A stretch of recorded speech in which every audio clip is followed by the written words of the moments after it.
right, episode 4 of yeah. Rokken and Talkken, man. We're knocking these out. Talking and rocking and knocking. Talking and rocking and knocking them out. The Aussie one was fun. Yeah. If you watched it, thank you very much. We're going to try to keep the content coming from you, for you. Mm-hmm. Today we're talking about something a little different. It's not a ranking. Right. It's more about just us talking about underrated albums from 80s and 90s metal bands. Right. The albums don't necessarily have to come from that era. Just underrated albums from those bands. Right. Bands that you would think about when you think about the 80s. Yeah. Or the early, or basically the 80s. Yeah, basically the 80s. Yeah. But before we do that, man, what you been listening to? I see you got the Neon Warlord shirt on today. Always listening to them. Yeah, that's cool, man. I do love the Neon Warlords, but to be honest, the only thing I've really been listening to are the albums we're going to talk about. Yeah. Because I've been listening to a lot of 80s. Well, there's a couple that I want to save for another time that I want to talk about. But I've been listening to old Vicious Rumors. Oh, nice. Which man. We're not talking about today, but we definitely will. Yeah. But Metal Church. You've got some, just looking at your list, man, you've got some awesome things to talk about. Stuff to talk about just to try to get more awareness to it. And so when I was going down we said, well, we're going to talk about stuff that's by bands that people know, but they probably don't listen to, or they forget about them, or something like that. They kind of got lost in the shuffle, or didn't have a mainstream hit, maybe, or maybe in some cases the album didn't come out until a later re-release. Right. Yeah. Right. And so I said, well, I'm going to start listening to some stuff that I'm thinking about, and that's kind of what I've been listening to. I've been stuck in listening to old 80s heavy metal. So basically just a regular day in absolutely. our life. Absolutely nothing different. So I've been on a real heavy Kicks kick. Really? I've been listening to them a lot. I love Stephen Rick's podcast. Actually, it's one of the biggest inspirations for me to want to do this. Right. Is Stephen Rick's podcast that they do. Cool. I love their show, and I love Kicks. They put out some great stuff. I love Blow My Fuse. It's such a great album. Been listening to that real heavy. Actually, did you know that he was Lizzie Hale's vocal coach? I had no idea. Lizzie Hale from Hailstorm. That is unbelievable. Yeah, and he said, and I agree with him, that she's got the best voice of all time. And wow, her voice is 10 times better than the band she's in. No joke. But no offense, I do love Hailstorm, and I know we have a future episode for the best modern kind of whatever you want to call it, sleaze, hair metal, new wave of hair metal. We have a video planned, and spoiler alert, I'll probably talk about Hailstorm at that point. But anyway, just another reminder, we're not ranking these albums. We're just talking about albums we love that you may or may not know about. Yeah. And we got to get you to go first, man, because what's sitting on top over there is just it's a metal thing most metal thing I've ever seen. So the first album I want to talk about is Thor's Only the Strong. So tell me about this album, because I've never even heard of it. So it's kind of like an old school heavy metal when you think of Anvil. Yeah, oh heck you want to think of that style of heavy metal, and it's another thing that I love. Exactly. But look at that back album cover. That is so cool. And the reason I got into Thor is because I'm obsessed with Mystery Science Theater, and they riff, which is MSTmike3K. if you didn't know, that's Mystery Science Theater. Right. And I've kind of been obsessed with it since I was young, and it kind of took over my life. Everything I did was about that. Always thinking about it. And anyway, they did a movie called Zombie Nightmare, which I have right here. And the vocalist Thor, John Michael Thor. He, he's in this movie and whatnot. He also did another one called Rock and Roll Nightmare, which they did on Riff Tracks. But anyway, the soundtrack to this album, or to this movie rather, Virgin Steel. Oh heck yeah! Death Mask, Motorhead's Ace of Spades is the credit song. Wow, New World Video. I have not seen that logo in 20 years. Talking about a brain wrinkle. Wow, I remembered that company. Right. Wow. But anyhow, so when they make the jokes and whatnot, obviously Mystery Science style. So I dived deep into the movies that I liked of Mystery Science. And anyway, so when I was watching the episode, I was like, all this heavy metal they're playing in this movie. I was like, who is this? Who is this? Yeah. Virgin Steel, and which thankfully I've been able to see live now, but I'll talk about them later on another. Virgin Steel rules. But anyway, so Thor, and when you find out everything about him, and you find out he has this killer album. He's got a few albums out. He's still making them. He's still making music. Well, see, that's a big thing that I consider about getting into bands. Are they still active? Yeah. Are they still? Well, there's gonna be a couple that that are not active that we're talking about, of course, but I don't think any of the ones I'm talking about. Oh yeah, that one. Yeah, but that's the only one. But out of mine anyway. Right. But I wanted to throw this out there. It's a big part of getting into this. And I want to show you a really good shot of that back album cover. Now, what year was this? It's like 86. So Pantera wasn't a band, so she's hot, man. Look, how about that hair? But I mean, come on. It's almost like Tommy Aldridge. Right. He does. Yeah. But what I was gonna say is they're like a mix of like the Judas Priest and Anvil. Yeah. And, of course, his vocals aren't like these phenomenal, groundbreaking vocals like Anvil, but they rock. I thought she sings in this. No, she does sing, but he's the lead vocalist. She just does backing vocals. And stuff. That's all. Mm-hmm. She doesn't do guitar or anything. No. Oh, okay. But she did have her own music out for a little bit, but I don't know how well it went. Was it called Pantera? I believe so. In the movie Zombie Nightmare, it's called Pantera. I wonder if that's where Pantera got their name from.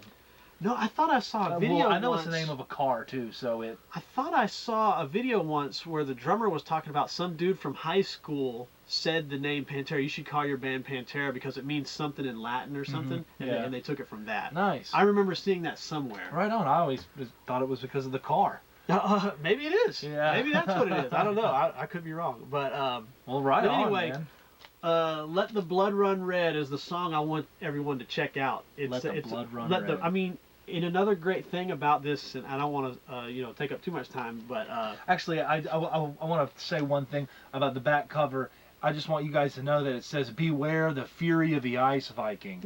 Just That's awesome. Just to prepare yourself for what you're going to hear, I guess. You're not going to hear a bunch of sappy love stuff and baby and all that. We're going to hear some heavy metal. Hey, that's what I like to talk about. I'm going to have to listen to that one, man. Absolutely. Yeah, thanks for letting us know about that because I had no idea about it. All right, well, I guess I'm just going to pick one here. So, again, these aren't ranked. This is a little bit more... This is an underground like yours was, but I do think it needs to be talked about. It's Great White. Everyone knows Great White. They are a platinum band, legendary status, but this album is one of the heaviest freaking albums. Oh my gosh. Yeah, stuff like Out of the Night, Stick It, Substitute, Bad Boys, Down on Your Knees, Down on Your Knees, A Street Killer, No Better Than Hell. This heavy riffs. I'm not sure why sometimes you'll see it with this album cover. This album cover, I'm not familiar with, really. This one looks cool. I always saw just the black. Yeah, me too, man. This cover is awesome, man. I really don't know a lot about why they re-released it later with just a black cover. And actually, sometimes you'll see this album listed with the title Out of the Night. So it's like, is the title of it Great White or is it Out of the Night? Maybe it's a regional thing where it came out in different regions. I'm not sure. All I know is this album freaking kills it. Bro, it's their best album. It's their best album. It rules. It's funny. We saw... just to talk a little bit about a guy named Brett Carlisle. He is the current singer of Great White, and we had the chance to meet him. We saw Great White just a couple months ago. Yeah, it was a couple months ago. Just killer band. And don't get me wrong, I love all the Great White stuff. I even like Full Circle. Their newest album. Anyway, Brett Carlisle, if you close your eyes, you would have thought it was Jack Russell. But that's not why he's great. Mm-hmm. He's great because he's got the look, he's got the attitude, he knows what he's doing. And he did his homework. Yeah. He's great, good-looking guy, great voice, very friendly. He was the only guy that came down we saw Slaughter and Great White on this tour that they're on. So if you see, I saw the Rokken and Talkken Facebook page commented on that tour, so I know that tour's still going on. Yeah. If you have a chance to see it, go see it. Absolutely. Slaughter is way heavier than they sound on their albums, is all I'm going to say. But this album is heavy, man, and I'm glad we got to hear Stick It live. Yeah, man, they should. The Street Killer, man, it's just. Yeah, Street Killer's an awesome song. Just the riff, just the kick-ass and album. I really love Bad Boys, even though it's a corny title. You always think of cops. Yeah, really. Yeah, that's true. No Better Than Hell. I mean, this is just a metallic metal album. They. Yeah, I wish they'd kept that sound, not kind of strayed, but. Yeah, obviously me too. you got to go where this tells you, and I'm sure there was some direction. And don't get me, elsewhere. like, I can't imagine Great White not being what they eventually became. Right. Like, I love Shot in the Dark, their second album. Yeah. Face the Day is one of my favorite songs by them. And obviously, cool cover. Yeah, and obviously, I love all their stuff, but I wanted to spotlight the first one because not a lot of people talk about it. Right. And it's just killer. And Everyone, it's heavy. yeah. It's my go-to Great White album every time. I agree. It's just whenever, regardless of the version, tape, album, CD, whenever whatever. I went back and checked it out, I was like, because when we were getting ready to go see Great White, yeah, I had to go check out some Great. I was like, oh, let me hurry up. We saw about that show real quick, and it was like, oh, they're playing. Well, let's go. Yeah. And I said, well, I'm just going to listen to the Great White, and you start at the beginning, and it was just like, man, do I want to get off this album? Yeah, it's that good. Really. I mean, we all know the hits, but I want to stay here. Yeah, and actually, we should mention this. That the day that we went to go see that concert is the day that we truly decided to do this project. Yeah, that's funny. And we were talking about, because we used to play in a band, but now we're old and got all this stuff going on. We didn't really want to commit that much time to a band, so one of us said, I think it was me, I was like, man, I really would just have fun doing a podcast. And then on the way home, he said, man, it's kind of a good idea. We'll just sit around rocking and talking. And we looked at each other, and we were like, that's the name of the... That's exactly what happened. So that's all because of the Great White Slaughter Show. Yeah. So it's a good thing we went. Yeah, tip of the... And now, Brett Carlisle, I actually sent him a friend request on Facebook. He accepted it. So. Oh, well, that's great. And do you remember the name of his other band? Because you sent me a song. Gosh, and put it was in awesome. the Melodic Mafia.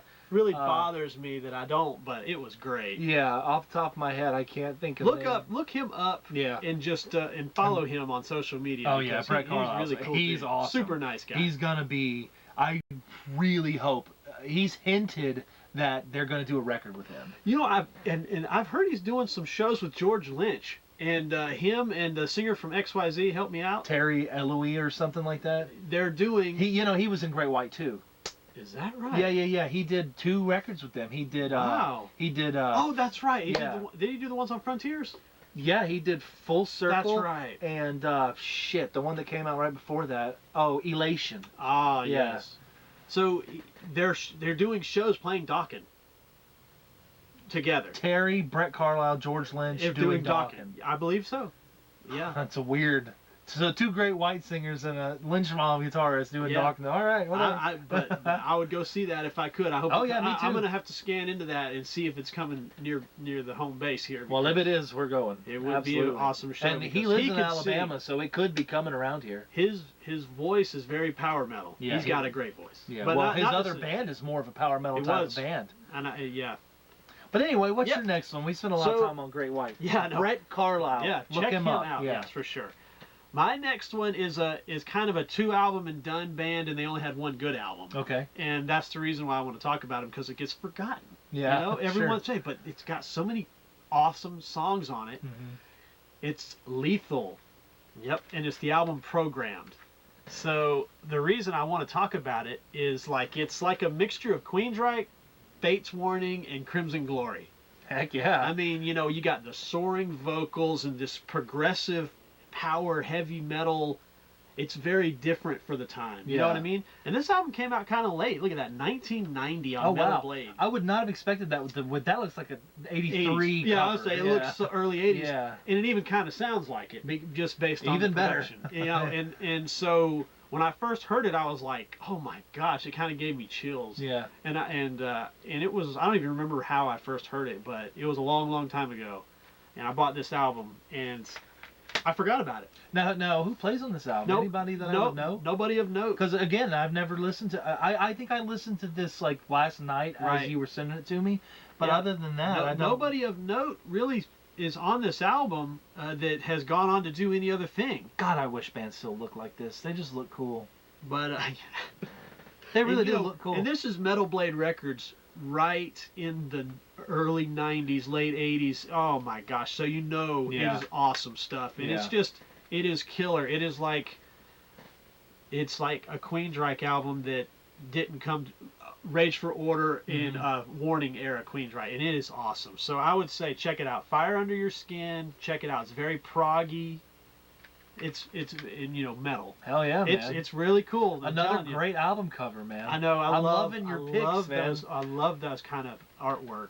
I am loving your picks. These weirder things, and that'll segue into the next one I'll talk about. But what you got? So for my next one, I am going to talk a little bit about Pretty Boy Floyd. Dude, this album, it was supposed to be their second album, which was originally called Tonight Belongs to the Young. It didn't come out. It was right at the end of it, and they got dropped pretty much after Leather Boys with Electric Toys. Well, I won't say they got dropped. I don't actually know the history, but the music scene changed, and Pretty Boy Floyd didn't survive it. Pretty Boy Floyd came out kind of late. Yeah, but I mean, there's no denying that first album, Leather Boys with Electric Toys. Absolutely, it was right on cue. Yeah, and then this album would have been their second album with a couple things that he added at the end to fill it out for time. But yeah, Tonight Belongs to the Young, Hands Off My Radio, Restless sounds like a Danger Danger song. It almost sounds like the same riff to Don't Blame It on Love. So it's very melodic. This is just, I love the album covers. Just I'm a big glam hair metal guy, and yeah. So I have never heard this, and you told me that this was going to be their second album, and when I listened to it for the first time, I said, "This is even better than their first." I think so too, especially the even in demo form. Tonight Belongs to the Young is so. It's what I want to hear from the hair metal stuff. I mean, it's got a great build, even if it's horrible quality, but it's just so great. It's so catchy, and I just want to say that I've talked to Steve Summers a lot. I've bought stuff from him, including this. He always adds extras in his packages. He'll if you buy an album from him, he'll also send you a flyer and a signature. If you buy a hat from him, he'll send you a CD and an autograph. Like I don't know. There's, without naming names, people just love to tear people down, and Pretty Boy Floyd, as far as I'm concerned, has been. There's like glam metal never died. It just went underground. Right. They're one of the leaders of it, even though people don't know that. Maybe some of the issue was Steve Summers was using the original Pretty Boy Floyd images for stuff that really didn't have anything to do with the rest of the band. So there's a legal thing going on, but some people are just being really nasty about it. And I just want to say Steve Summers, from what I can tell, is a stand-up dude who loves what he's doing. He's committed to it. They're still touring. They were at 37 Main with Enough's Enough not too long ago. Dang. And unfortunately, I just didn't get a chance to go. I really wanted to, but yeah, they're still doing it. I would really recommend listening to Stray Bullet, or if you can find it, because it does exist out there, the original Tonight Belongs to Young. It's the same thing musically. It's just on this CD now, but yeah, Pretty Boy Floyd. Awesome. I just wanted to talk up Steve Summers. I think you're doing a badass job. They got new music coming out that he's been teasing on his Facebook page. Yeah, it's Pretty Boy Floyd. What would have been their second album, called Tonight Belongs to the Young, on this collection called Stray Bullet. So check that out. Yeah, and that was the first time I had heard it, because I wasn't really listening to Pretty Boy Floyd, and I was kind of like, yeah, well, Yeah. And then when you showed me a couple tracks on that, I was like, I need to listen to this album. Well, and then I listened to it, and I said, this is hands down better to me. Hands off my radio. Yeah, it's more fun. It is a awesome album. It is, man. I love it. It's funny. Pretty Boy Floyd did a whole album of Kiss covers called Kiss of Death. Cool. And also, I think it's funny that this is a classic story, but the reason Ugly Kid Joe is called Ugly Kid Joe is because they hated glam so much. They were making fun of it, so they named. Also, one other thing, there is another band, Canadian band, called Pretty Boy Floyd. Really? That I can't remember the name of their single, but it freaking rocks. For a long time, I thought it was the same band, but really, yeah. Oh wow. Anyway, yeah, that's my next pick. Now, what would have been Pretty Boy Floyd's second album, Tonight Belongs to the Young, Stray Bullet, killer album. So my next album that I want to talk about is the first, not Transcendence, but the first Crimson Glory album, the self-titled album. And my copy is all in Japanese, but I did get it signed at Prog Power 10 by everybody except Midnight, of course, because it was a tribute to him, the vocalist. And this album, it's got a little bit of a different track lineup than... Oh, yeah. See, I wanted to get a good look at this right here. Oh, the members of the band? Yeah. It's got a little bit of a different track lineup than... Now, did they look like this live, or was this just an album thing? That was just the album thing. When I saw them live, you know, it was Prog Power 10, so that was like 2010 or something like that. It was... But they weren't a makeup band. No, they were doing a tribute to the vocalist who had passed away. And, oh, dude, this is cool. But let me tell you, from the beginning, the track listing on this, it goes Valhalla, Dragon Lady, Heart of Steel is a song that you got to check out. It is awesome. Azrael. And Azrael is those 4 songs in a row. It's freaking crazy. And then Mayday's a quick, like, thrash, heavy. Midnight's vocals. This album, I'm telling you, from beginning to end, will, I want to say, change your life. It's that good. And I'm not kidding. It is unbelievable if you love, you know, old heavy metal like that. I know you already know who Crimson Glory is with their hit Lonely off Transcendence, and everyone's heard that. Yeah. It is not like that. It is. I gotta admit, awesome. I've listened to them over the years with you here and there, but I've never given them. Man, you're putting us onto some good stuff here, dude. I'm telling you, this album is classic. Heck yeah, and it doesn't get the love because, you know, the second album was so good for them. Right. And everyone always thinks of that one, and I'm sure they play a lot of that album when they play it live. But I'm going to see them again next year. Oh, Prog Power? Yeah, they're playing Prog Power. I almost forgot. Heck yeah, I'm going to see them again next year. And they got a new vocalist. And, oh, darn. I totally forgot about that. That is awesome. Travis Wills, I believe is his name. Gotcha. Is the new vocalist. And he sounds almost like a carbon copy of Midnight. So is that right? Check them out. So you got to check them out. Listen to that first album through and through. I'm not sure what the track list order is on Spotify or not. I know it's different in this Japanese version I have. It doesn't matter. Just put it on, close your eyes, and it'll take you to a special land. Well, there you go. All right. Well, the next one I want to talk about, I'm kind of staying in a little bit of a bubble here. Again, I really love the hair metal thing. Absolutely. And TNT is one of my favorite bands. Man. Everybody talks about Intuition, and of course Knights of New Thunder is just killer. And I could have put any of their albums because they're an underrated band. Absolutely. But this album is particularly forgotten. And what year was that album? I think this was like 93. It was later. 92 or 93. It was like their 5th or 6th album, wasn't it? Yeah, this is 92. 92. Wow, so it was well after. It was right at that sweet spot. Yeah, dude. And Tony Arnell's voice on this album. Look at that. They just look cool, man. Oh, yeah. Ronnie's such a great guitar player. He's unique. Yeah. And there's a song on here specifically called Rain. It is my all-time favorite TNT song. His voice is just, I mean, it's like if Paul Lane and is it Paul Laney or Paul Lane? Paul Lane, I believe. Yeah, and it's like that, but almost a little higher on that song. But every song on this album is really great. I love Downhill Racer, Lionheart, Purple Mountain's Majesty, Rock and Roll Away. Indian Summer is really good too. I don't know. This is just I love it. It's not as progressive as something like Knights of New Thunder. Right. It's not quite as polished as Intuition. It's somewhere in the middle of both of those albums. And I think for that reason, it's my favorite TNT album. Yeah. But when I put in TNT, man, the combination of Tony Harnell and Ronnie Teketro, is that his name? The guitarist. Oh yeah. He's just such a phenomenal guitar player, man. Cool album cover again. Yeah. Very, very cheesy. Very cheesy. And I love the way they look on back there. But yeah, check this album out if you haven't heard it. It's very hard. It's not streaming. It's not. Is it? It might be on Spotify, but it's not on Apple Music. I had to listen to it on YouTube before I finally hunted down my own copy.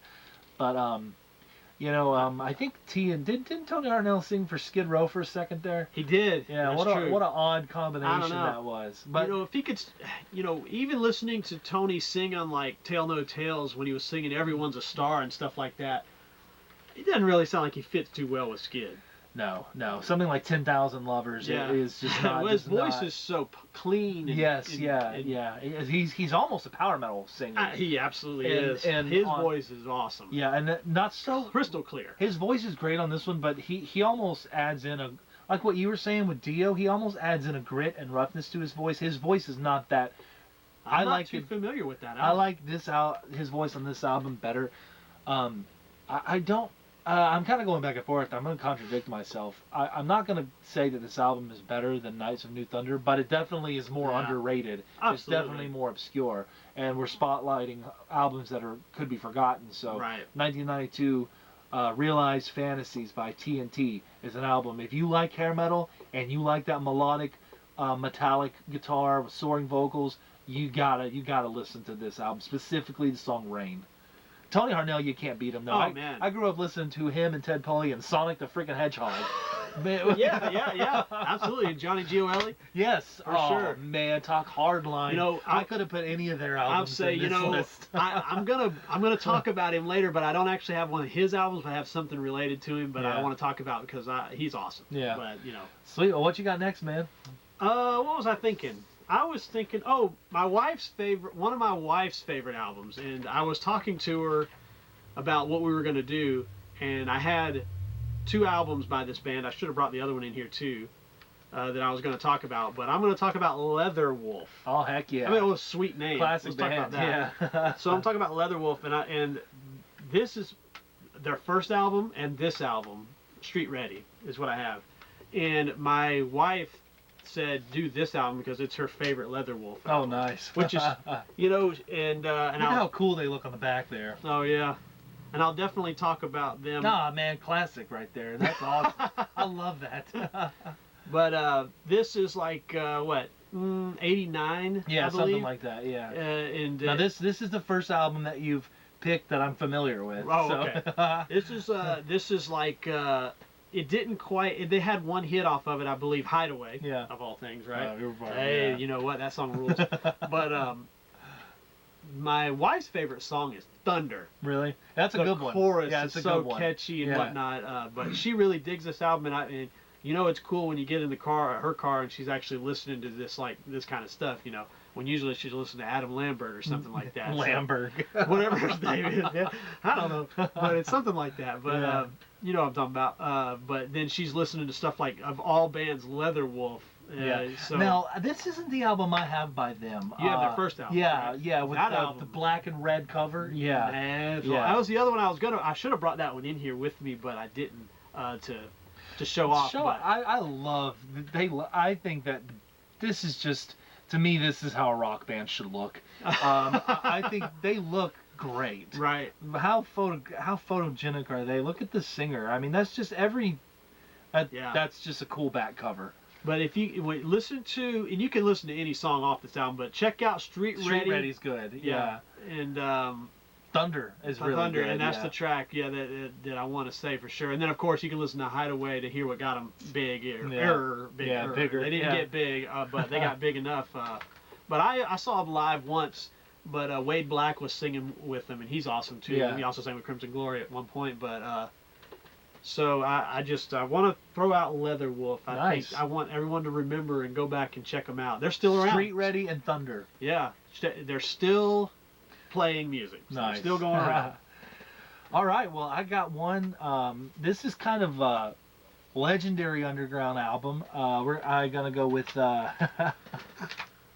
It's always funny because this guy is a polarizing guy. If I can get it off the table here. Vinnie Vincent Invasion, All Systems Go. Got it on tape and CD.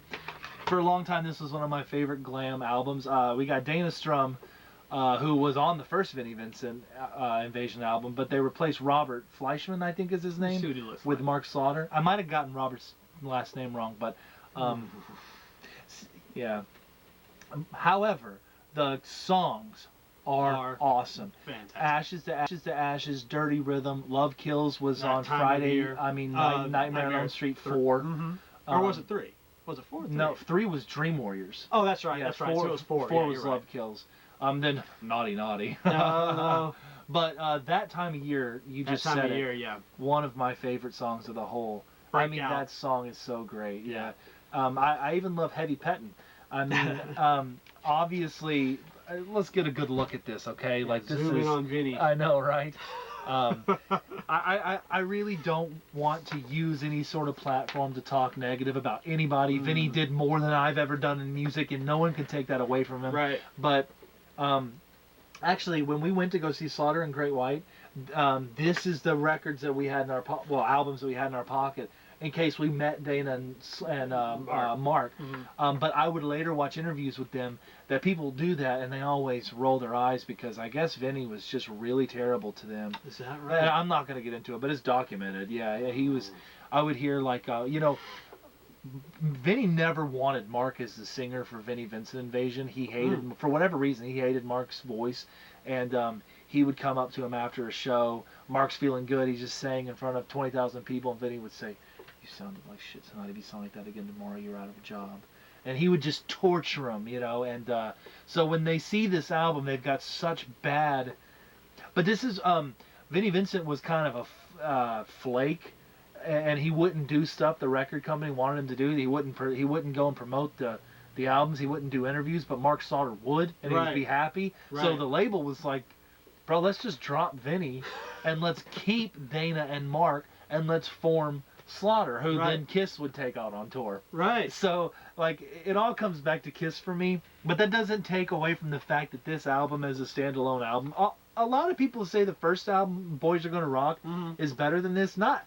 I don't hear it. This album, I love it. I really, really love it.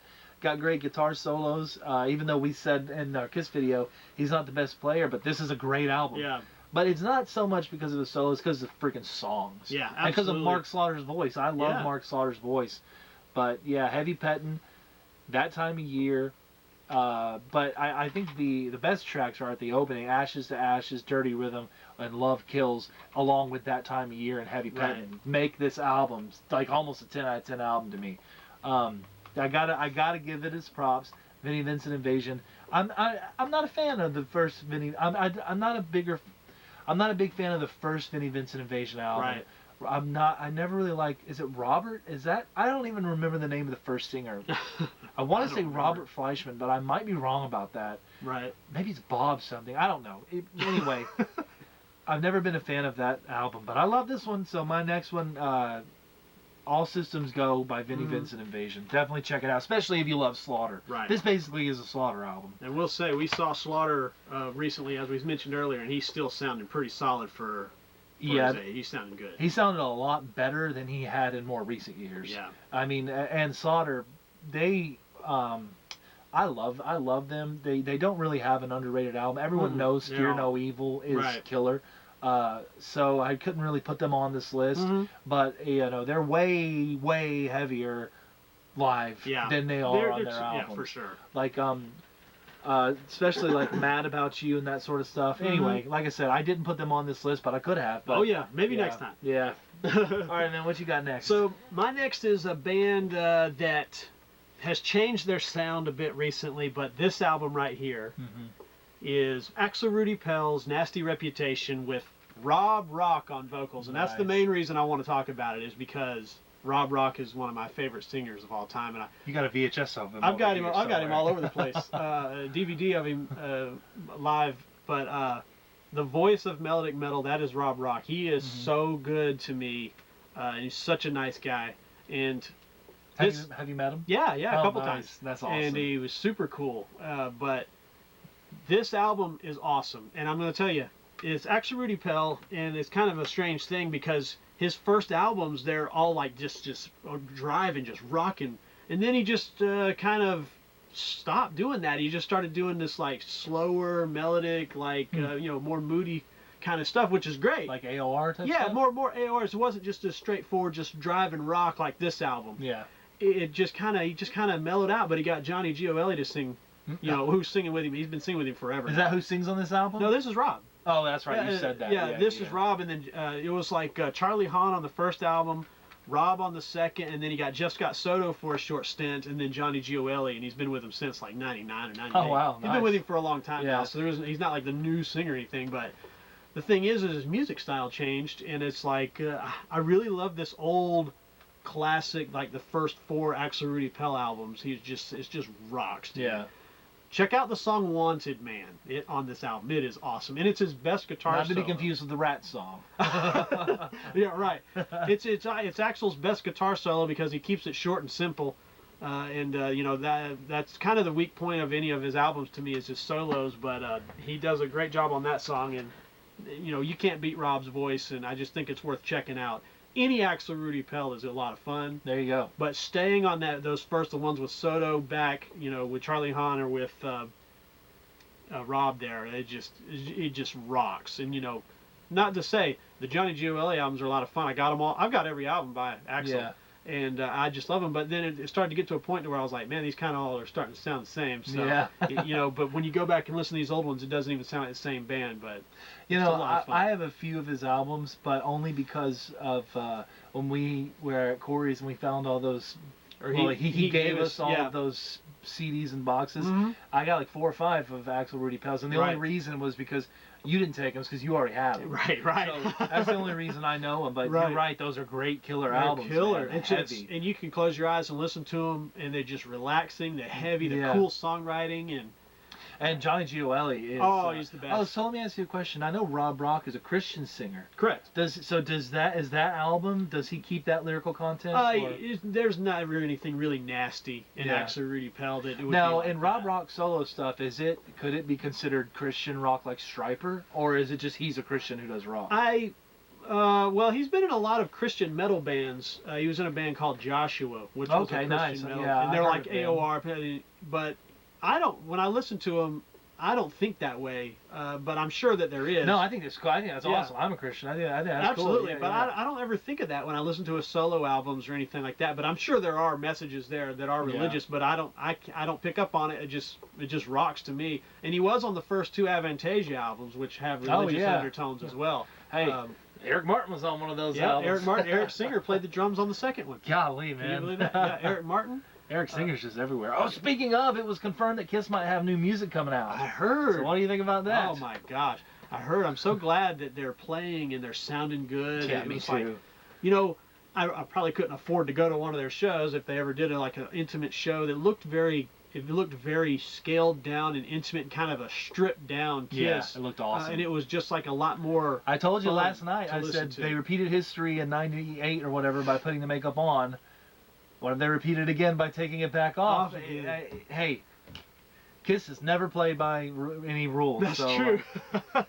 All right, my next one, I got to talk about this album. I never hear anybody talk about it, and it is freaking killer. It's probably the heaviest, one of the heaviest albums on my list. It's Britney Fox, Bite Down Hard. Dizzy Dean Davison had left for a band called, I think, Black Eyed Susan. So this is a bit different than their first album, and it's Boys in Heat, which is just such a stupid.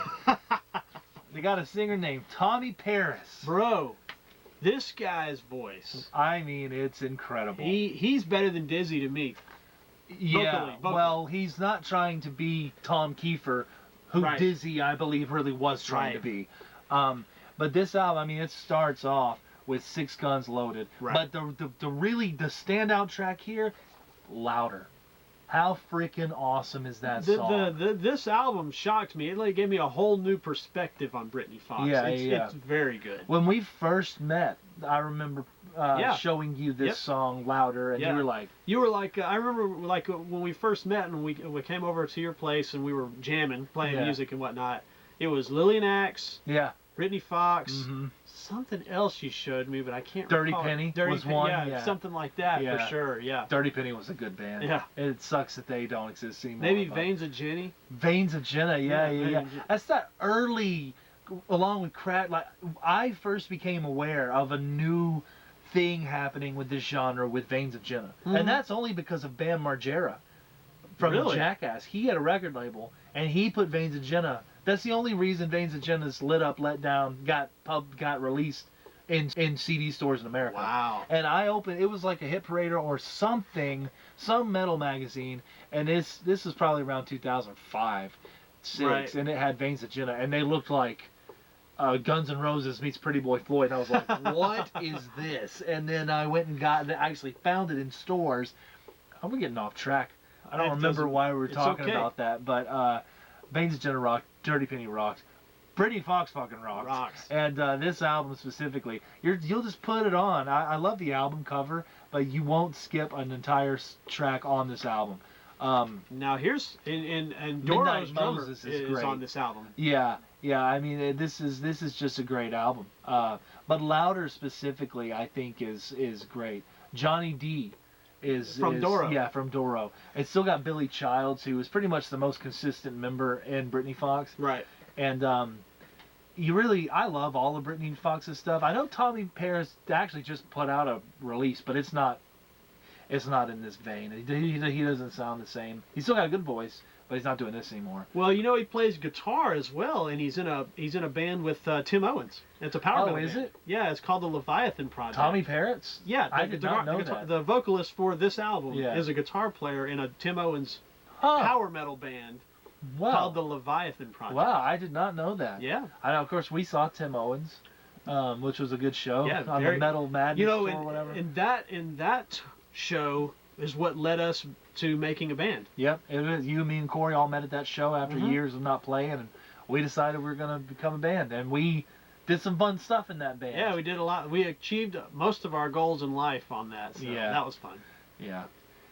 Brittany Fox, Bite Down Hard, I think it's 92, 91. Yeah, definitely an underrated gem. This is a classic album. I freaking love it. 91. Wow. Killer album, Bite Down Hard, Brittany Fox. What you got? My next album is a little different. It goes a little further back. It's Obsession Scarred for Life. Right? That is I just want to zoom in a bit because it's the greatest album cover of all time. It is so cool. I can't reach too far, but I mean, it is just beautiful. It's like this futuristic. It's just it's just the coolest artwork. It's incredible. Now, doesn't this band have a Loudness connection that you were telling me about? Yeah, the vocalist, of course, Michael Vescera. He joined Loudness, and he put out at least 2 albums with them. Can I tell you something? Rock and Roll Crazy Night's one of my favorite riffs of all time. You're right about that. Riff. I play it. Yeah, for sure. Love it. So Vescera, they were in my wife's favorite horror movies are Sleepaway Camp 2 and 3. She doesn't really care for the first one. Here, actually. Yeah. And Obsession's in both of those movies. No way. Their music is rather. Not Man, the band I gotta take another look at this cover. And this album is actually on the wall in one of the bunks. You can see it. It's next to a Poison. I believe it's next to Look What the Cat Dragged In. They're hooked up on the wall, and this is next to it. I love Poison. I love Poison. But I was like, man. So I to all the obsessed headbangers throughout the world, the metal clergy's made the role for you to play, to fight with endless honor. Bang them till they bleed. I love how all your albums have these little catchphrases like they are movies. But it's so so I first heard Vescera on when he sang with Malmsteen. Yeah. And I loved his voice, and I started digging into his catalog, and that's when I found all of the other stuff that he's in. He does a project called MVP, which is Michael Vescera project, and he always gets these people in there, and he got Rob Marcello, who's my favorite guitar player, to play on one. And Rob Marcello's incredible. Whether it's Marcello Vestry, Danger, The Defiance, it's like gives me a break. Best. Oh, he's the best. He's my favorite guitar player. I am not a big Floyd Rose whammy bar guitarist type guy. I really like just the classic Les Paul sound, but holy crap, that's an exception, man. His playing is took the words right out of my. It's like you're just sailing across the ocean, man. It's like he doesn't miss a note, and he has the ability to wow you with his notes, but then he has the ability to play. I was listening to Zokoshu on the way over here, along with the other guy I was talking about. I can't think of his name off the top of my head. The guy you like, James Scott. Oh, Jeff Scott Soto. Yeah, thank you. I'm all over the place. But back on this. Yeah. But do check this album out. It is.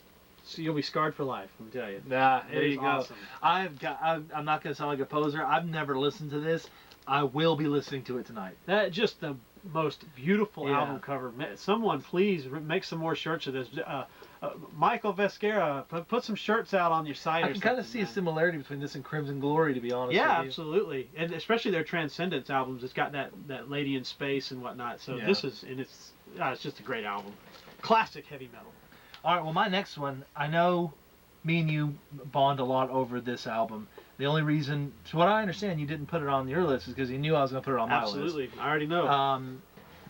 This is you're talking about some real obscure stuff here. My stuff, everyone's heard of these bands, but it doesn't change the fact that this album, Dog Eat Dog by Warrant, is one of the best. I think it's one of the best albums ever, especially in this genre. It's definitely Jani Lane's masterpiece. There's a song on it that I just want to highlight for a second called "Andy Warhol Was Right." Yeah. And he wrote it while watching old videos of himself doing the cherry pie stuff. And Andy Warhol was the guy that said in the future everyone will have 15 minutes of fame.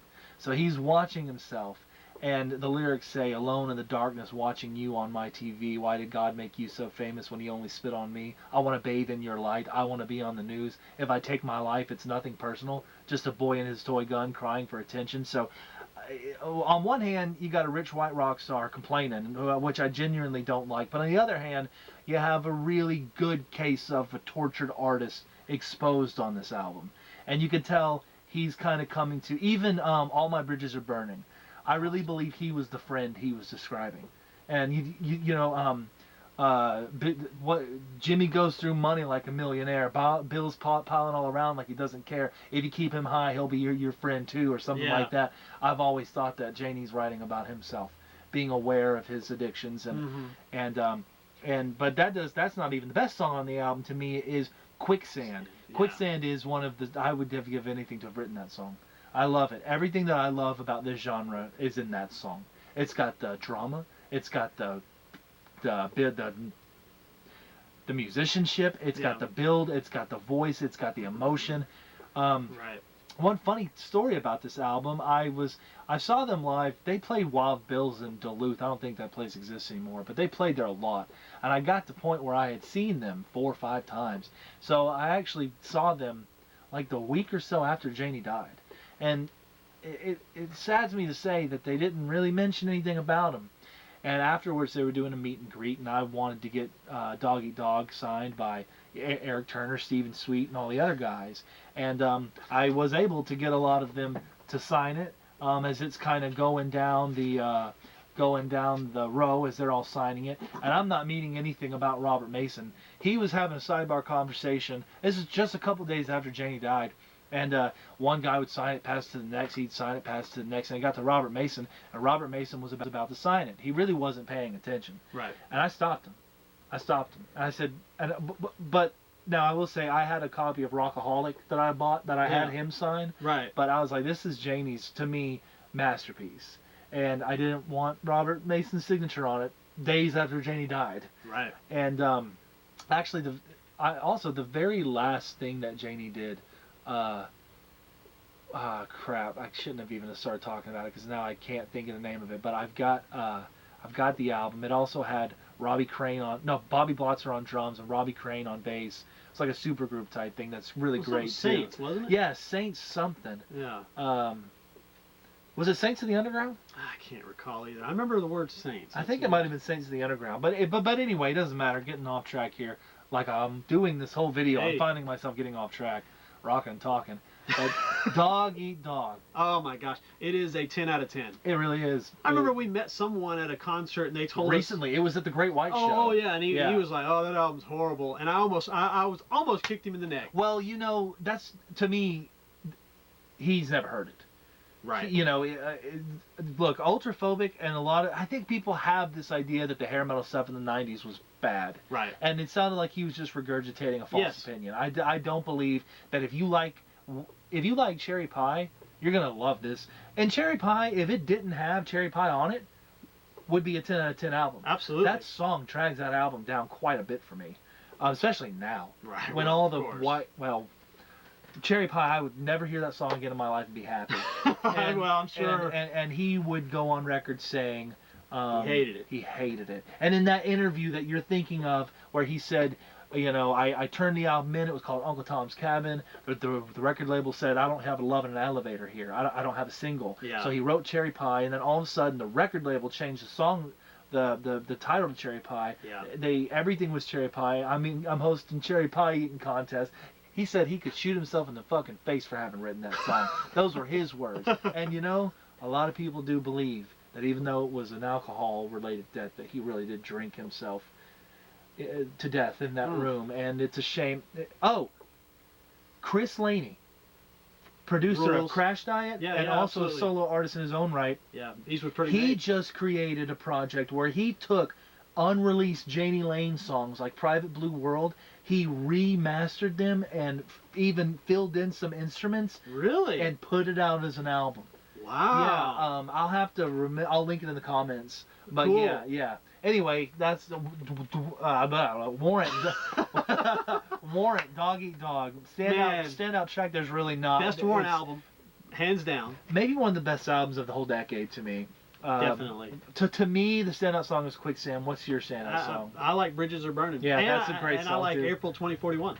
That's a great song too. I love the whole Hole in My Wall. I love the Hole in My album. Wall is great. It's Machine Gun, Bonfire, Bitter Pill, even Let It Rain, which I'm not big on ballads or, like you said, love songs and Ooh Baby, but that song, there's a lyric that says, we used to lay together like spoons, it was the only way I could sleep, and this pillow is a poor substitute for your body next to me. That dude could write a lyric when he tried, man. That dude, oh man. Okay, anyway, I'm rambling on. What's your next pick? Let me check something here. So I'm gonna take a different step, and I'm gonna do Racer X. Let me take it out of this box. Paul Gilbert, aficionado. Oh Golly. my gosh. Racer X Second Heat instead of Street Lethal. Yeah, Street Lethal's classic. And Second Heat, I feel, is just as good to me. It's like, and Bruce is playing with him on this. Bruce Kulick? No. That would be crazy, but I don't. No, Bruce Booyah. I don't know him. Let me tell you, there might be not a better guitar duo as far as talent. Bruce Booyah. Booyah. I believe that's how you say his name. Okay. Well, take a look at his last name there. It's very interesting, but I believe that's how you pronounce it. Oh, Bouillet. Bouillet. Like a French. Bouillet. Okay, Yeah. gotcha. Booyah, yeah. I don't. So I believe that's how you say it, but I've never actually heard anybody say it. But I think Bruce and Paul together is probably the best guitar duo of all time as far as talent is concerned. Now, right on par with Jason and Marty. Yeah, that's what from Cacophony. Mm-hmm. I thought, okay, gotcha. And same thing, Shrapnel Records. Yeah. So, but Jeff Martin's vocals and Metallic Blue just released his Surgical Steel stuff. It was right before Racer X. Is that They had right? A band called Surgical Steel. Nice. And it sounds like Racer X. It's that sound, and they just re-released that stuff. Now, is there singing on this one? I know there's not a lot of singing on Street Lethal. No, Jeff. There's a lot of singing. It's pretty much all singing on Street Lethal. Is it? For a while, I think there's only one track that isn't. and this has only got the one instrumental, Scarified. Dude, that song. Right. I love Scarified. But I'm telling you, the song Sunlit Nights is just, it takes you away when you listen to it in the headphones and stuff. Just the sound is just beautiful. I love those Shrapnel Record album sounds, analog recording. But they do a song, and I know everybody knows this, but it's called Heart of a Lion, and Rob Halford gave them that song. It was a Priest song, and he gave it to Racer X. And that song is so freaking catchy. It just sounds like Priest. And of course, there has been a release of it on a box set of Priest's version of it too. This album is awesome. Like I said, you know what? Scott Travis from Judas Priest plays the drums on it. Heck yeah. So there you go. He came in on Painkiller. 5 degrees of separation. There you go. So if you had to choose between Mr. Big and Racer X, who are you choosing? It's,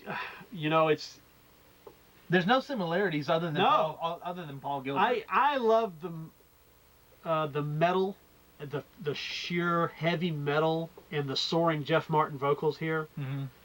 But something about Mr. Big, it is so relaxing and catchy to me, and it's sappy, and not like this is awesome. Yeah. And of course, some of these lyrics are stupid. You know what I mean? Yeah. But it doesn't matter.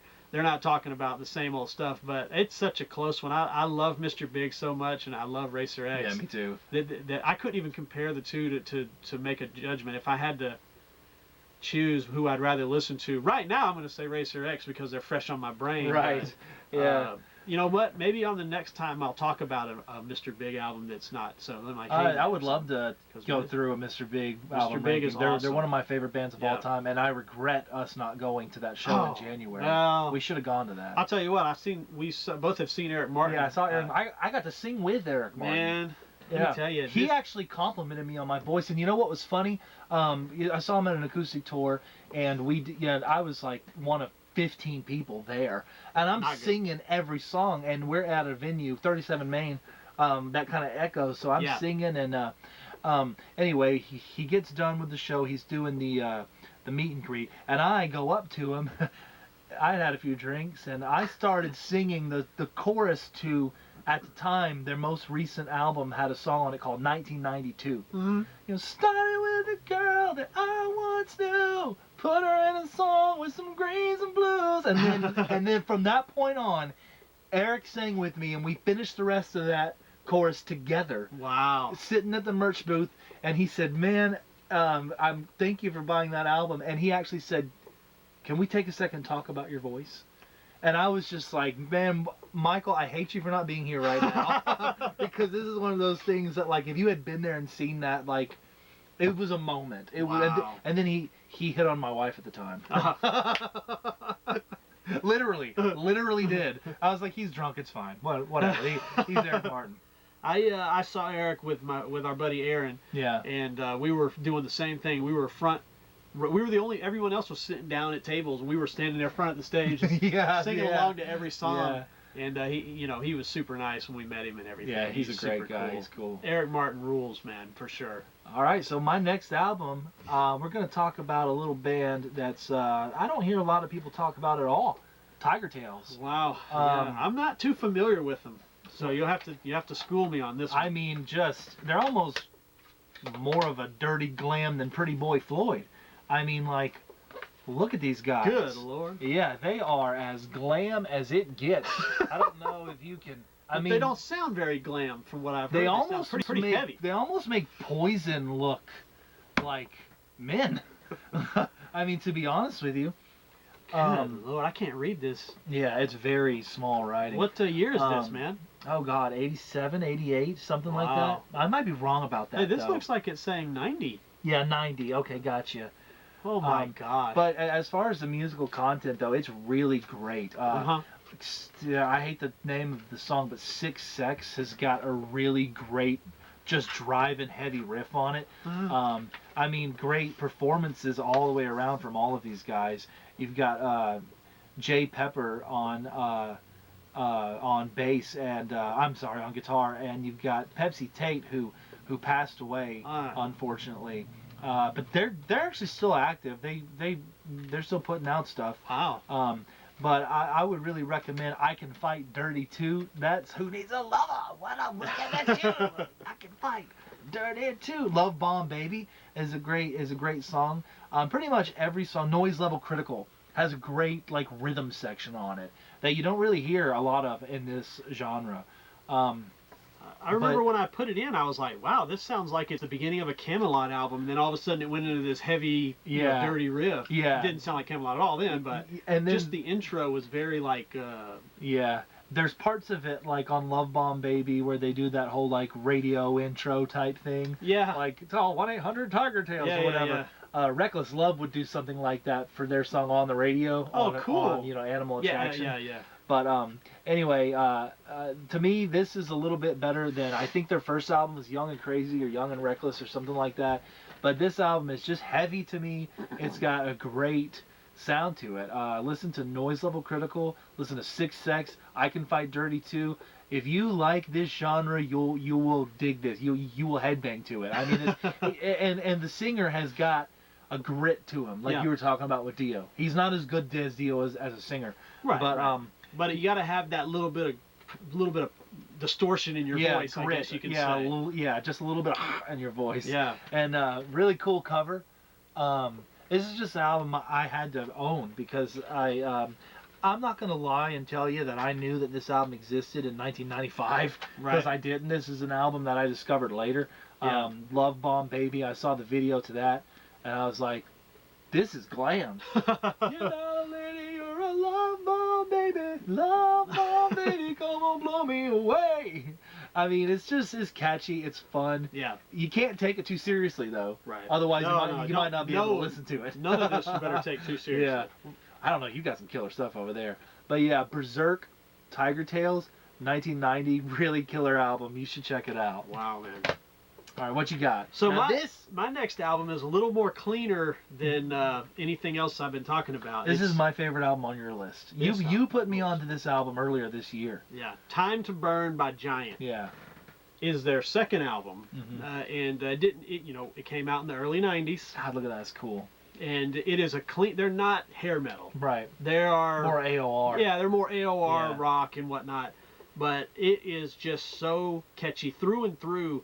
I'm telling you, I can't tell you how many times I've listened to this album from beginning to end and just never skipped a track. That's just awesome, man. And I believe that Stay and Chained were the two singles off the album. That sounds familiar. Yeah.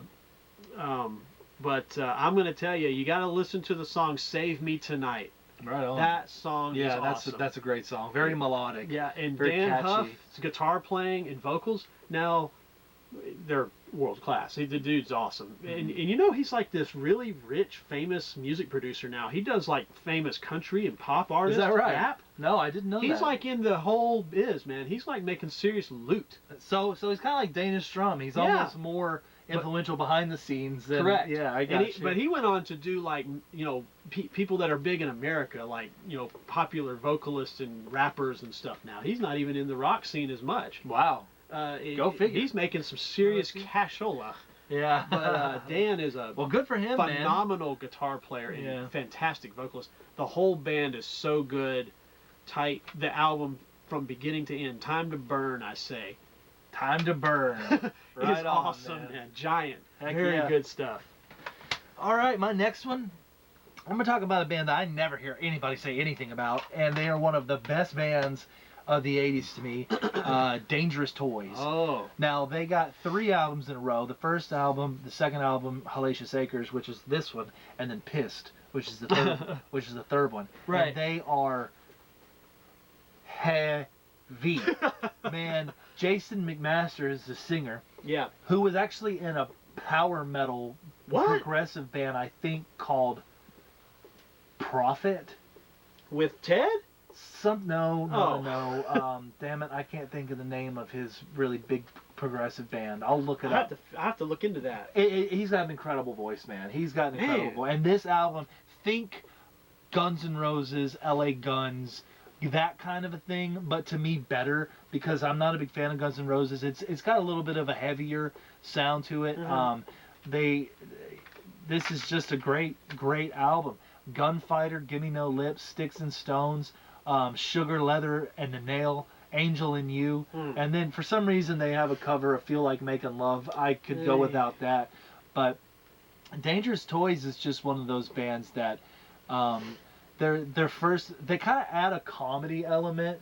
Like they have a song on their first album called Sportin' a Woody. Jeez. But they're doing it in a self-aware. Right. But on their first album, they had a single called Scared, which is about Alice Cooper. Who is this man in the white dress? I'm getting nervous, becoming a mess. And then the chorus says, "Hey man, I think I like being scared." And it's all because he was scared of Alice Cooper. Wow. Yeah, so that's kind of a cool little tidbit. Cool. But Dangerous Toys, they have a new compilation with old tracks, and it's official by the band called Demolition, coming out very soon. There's a Dangerous Toys Facebook group that Jason McMaster is in. They're active in the sense that they still do shows. He also sings sometimes for Dirty Looks. Cool. Yeah, so he's not their permanent singer, but he'll like fill in for them and stuff. This album is freaking killer. And they are playing Monsters of the Mountain. Yeah, I would love to go to that, man. Yeah. If anything, for all those bands, but really for Dangerous Toys. I've never got a chance to see them at all. Yeah. But yeah, if you're in the mood for Guns N' Roses, but you've listened to Appetite for Destruction too many times, go listen to Dangerous Toys because this is a really heavy album. Listen to Sugar, Leather, and the Nail, Sticks and Stones, Give Me No Lip, and the best song on the album to me, Gunfighter. Dangerous Toys, they are incredible. First 3 albums are some of the heaviest stuff that we've talked about today.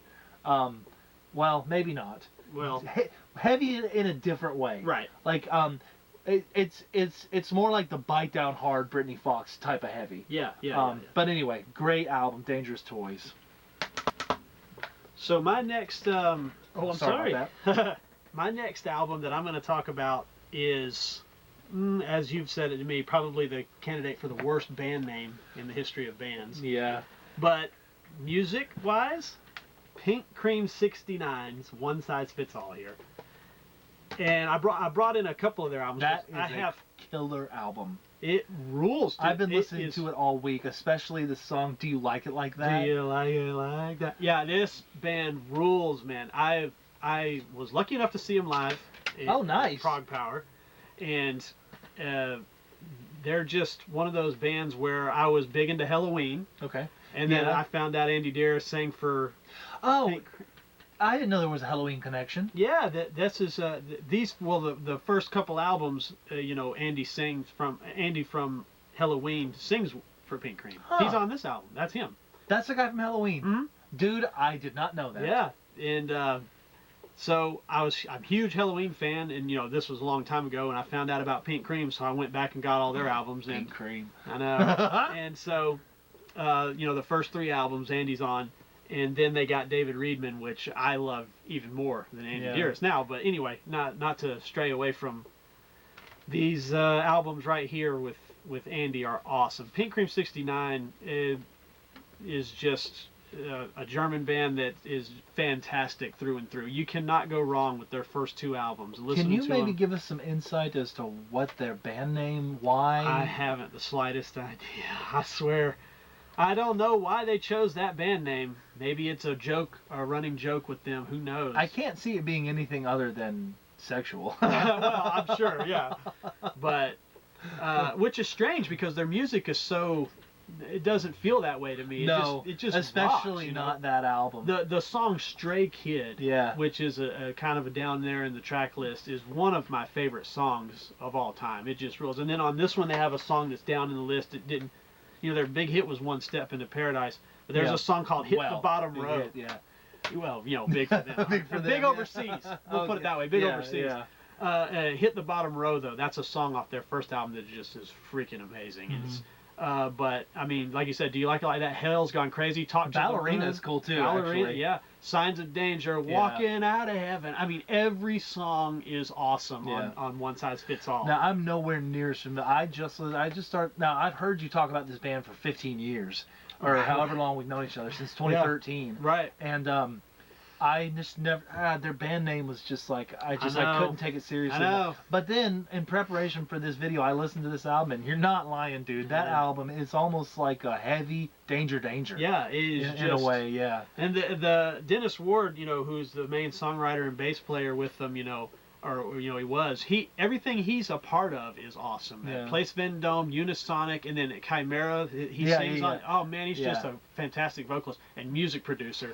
Everything he does. But if you're going to listen to Pink Cream post Dearest, I say check out Sonic Dynamite with David Reedman on vocals. I might check out that one today. This album rules. Because I loved what I heard from One Size Fits All. Oh, absolutely. I know I've mentioned this a few times, but the driving beat to Do You Like It Like That has been stuck in my head all damn week. They're so catchy. Yeah. And they're very sadly overlooked, and it's probably the name. Yeah. And it may be, it just may be that. And check them out, though. I know it sounds weird to type into your computer or phone, but... Especially since we're recording on a camcorder.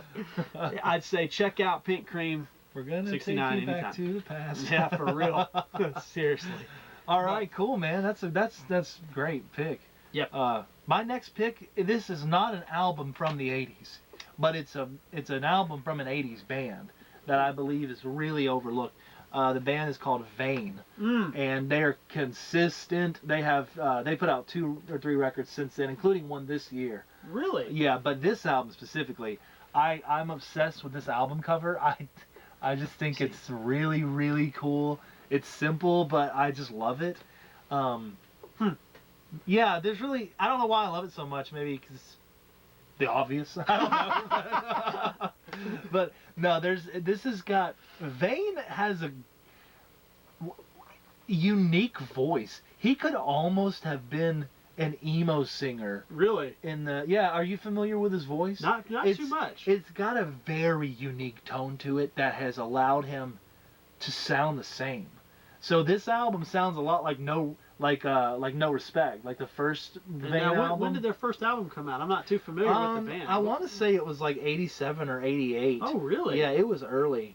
Yeah, I've missed this band. I'm glad you're bringing them up. I'm gonna have to check into that. Well, I remember you actually borrowed this album from me when we first met. Yeah.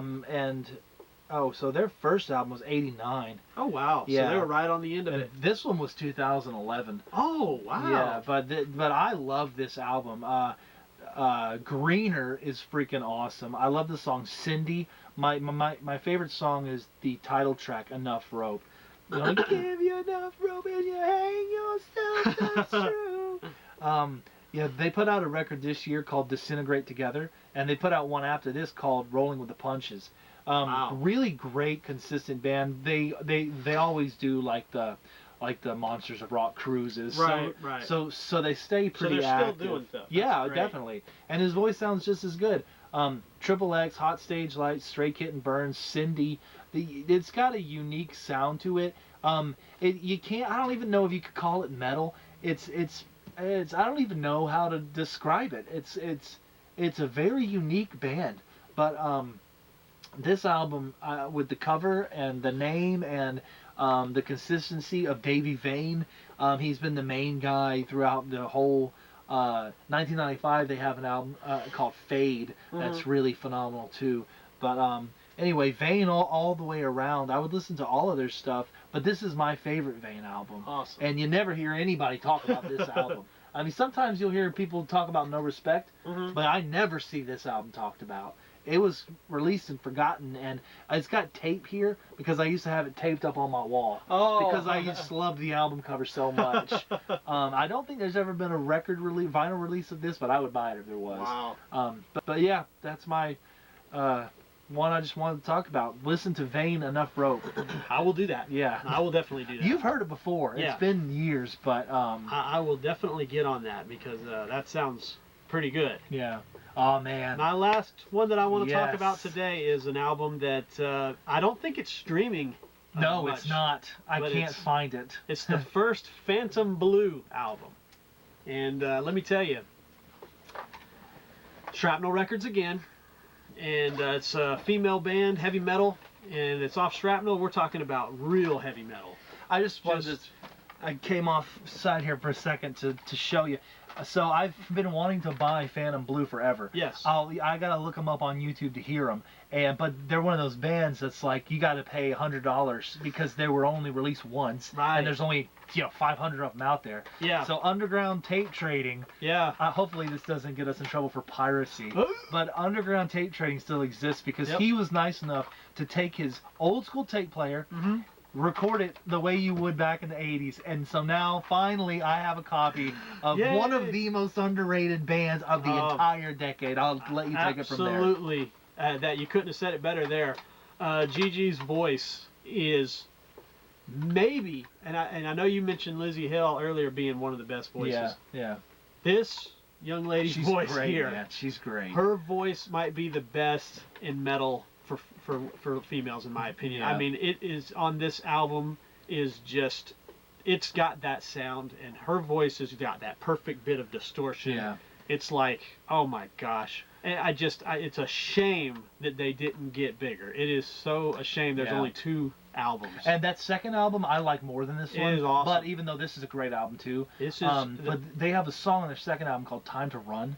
It's, dude, I'm telling you, like once a year I'll send that song to you and just be like, dude, this is the best freaking song of the 90s, man. I'm telling you. But it was during that period where those 90s hair metal bands were putting out, you know, a little heavier, getting a little different. Yeah. So you could feel the change in their style. But that song added like all a sitar and all these different elements. It sounded kind of like I can't think of what is it, love Arabian or something. Yes, exactly. I love this band. Thank you for finally getting me a copy. I'm telling you, you know, in the song "Frantic Zone," oh my goodness, everything going mad from the start. It is through and through.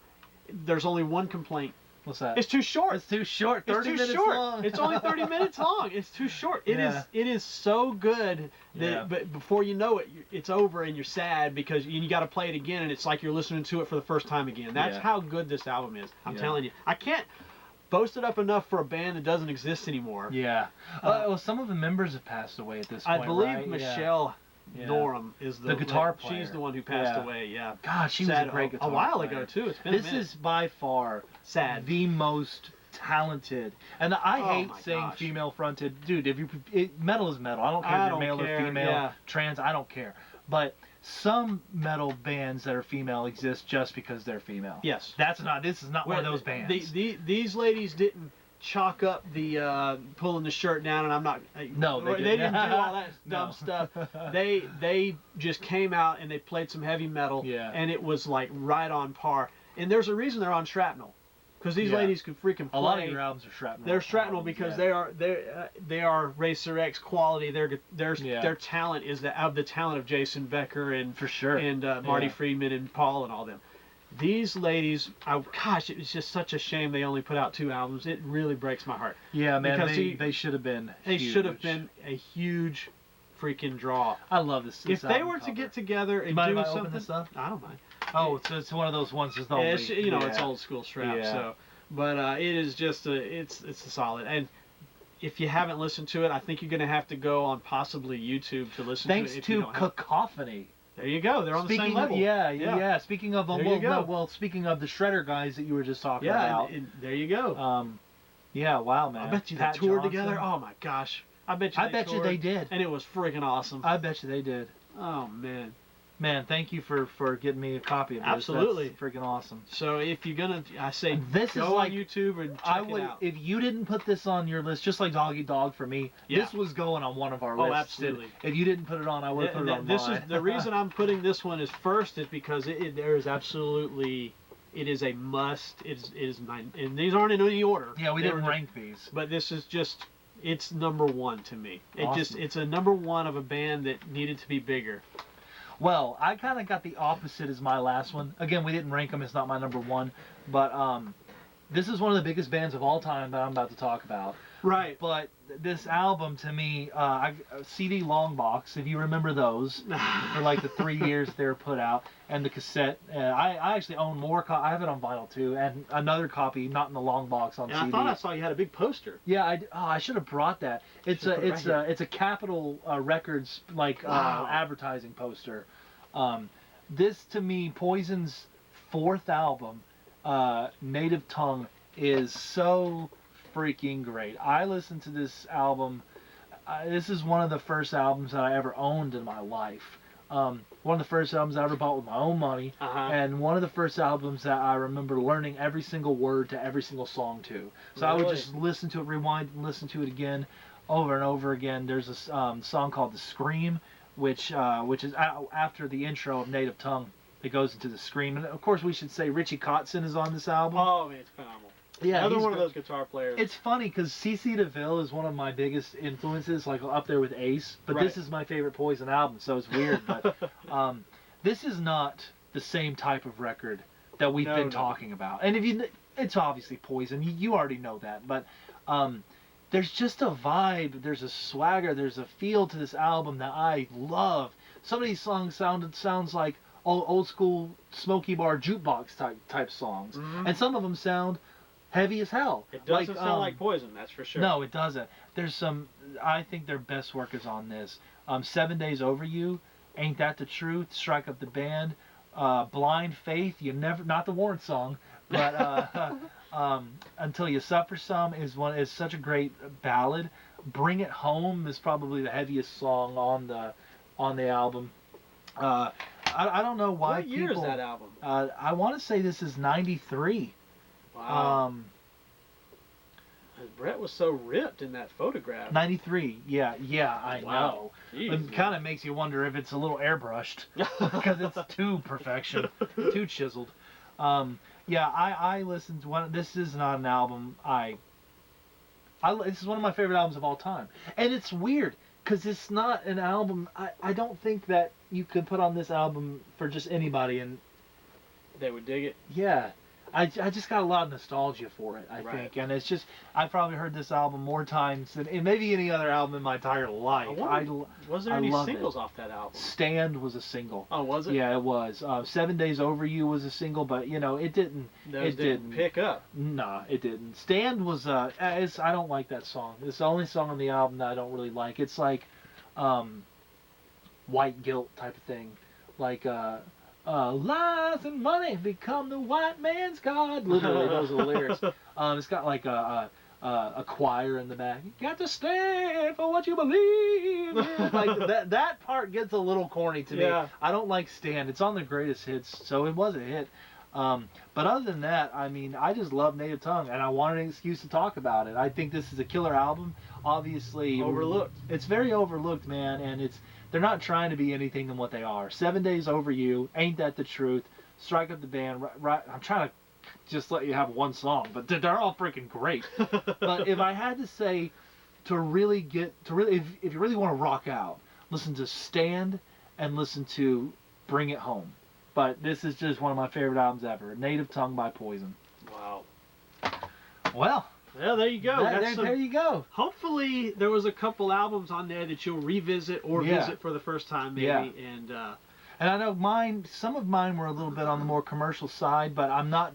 In the future we'll do maybe bands that are underrated instead of underrated albums. Right. Because that's really how I made my list. It's like, okay, even though Great White, Poison, and Warrant are three of the biggest rock bands of all time, there's still stuff in there that people don't talk about. It gets forgotten. It falls along the cracks, and it's usually based on the date that it's released. It's usually the best stuff in their discography. Absolutely. And we're talking about Dog Eat Dog. That is their best to me. Oh, God, I love that. I love that album. And, if that album would have come out, in 1987, oh my gosh, everyone would love it. It would be the top of their bill of albums. Dude, I could do a whole video on just Warrant. I mean, they are one of my favorite bands. Maybe we should. I think we should. Because other than the Jamie St. James album and the new stuff, there's not a bad album. True. All right, Rokken Talkken episode 4? Yeah, 4 or 5? Yeah. I think it's just 4. Yeah, well, this was the one I was really looking forward to. We got a little treat coming. The next episode, that's a great should have talked about Treat. Yeah. The next episode won't be a full-length video. It's just going to be a little thing that we're going to try something new. You'll see what that is coming up soon. But anything else you want to say before we end this one? I think that's it. All right. See you next time. Well, underrated 80s albums. I'm L.A. Gore. MSTmike3K. Thanks for rocking and talking.